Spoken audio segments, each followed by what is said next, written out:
Personal na binisita at ininspeksyon ni Pangulong Ferdinand Marcos Jr. ang ilang irrigation system na proyekto ng National Irrigation Administration sa Camarines Sur. Partikular na binisita ng Pangulo kasama si NIA Administrator Ed Guillen, Governor El Rey Villafuerte at Congressman Migs Villafuerte ang solar-powered irrigation system sa Bula at Minalabak. Kasama sa proyekto ang patubig sa Bula na hawak ng San Agustin San Ramon Agrarian Reform Farmers Cooperative o SARFC na nagkakahalaga ng 126.73 million pesos. Isa sa kinaharap na suliranin ng mga magsasaka at irrigators association sa Bula ay ang mataas na bill sa kuryente na umaabot ng 300,000 hanggang 450,000 para lamang magkaroon sila ng supply ng tubig. Napakalaking tulong kasi dati yung binabayaran namin sa kuryente, almost 387,000 buwan-buwan.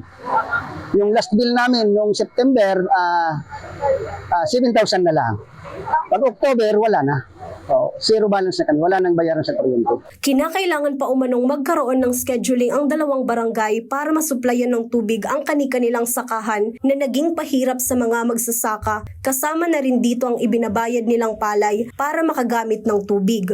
Ayon sa National Irrigation Administration Bicol, makakatulong ang proyektong inilunsad upang magkaroon ng permanente at sapat na supply ng tubig ang bayan na maibibigay sa ekta-ektaryang lupaing sakahan rito. I'm very happy pong maraisi sa tuyang mga farmer beneficiaries dahil po na-realize na itong haluyo na po nila na request na magkaigwa ng sustainable na irrigation projects po dito sa Bicol Region. And sa ini sa pinagmamalaki po kang NIA Region 5 dahil ini po sa pinakadakulan nationwide and napapakinabangan na nahihiling na kan sa tuyang mga farmer beneficiaries itong pakinabang po kang solar powered irrigation project lalo na po duman sa SARFC, ito pong sa indang electric bill from 7,000 halos zero na nga po niya na mga nag-abot na bilang.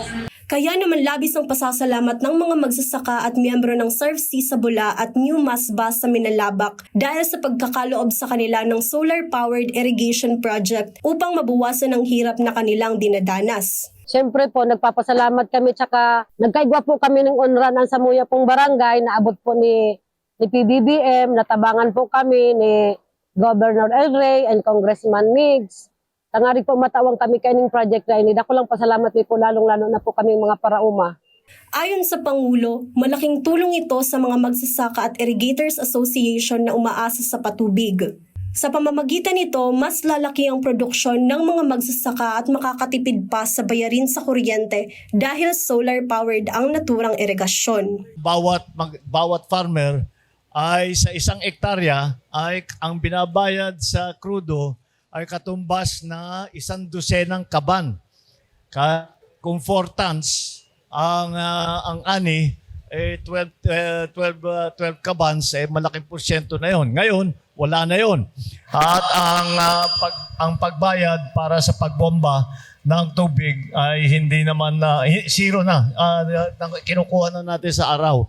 So, tinayo niya ang mga irrigation system yan, solar irrigation system na yon, para naman mas maganda ang kikitain ng ating mga magsasaka.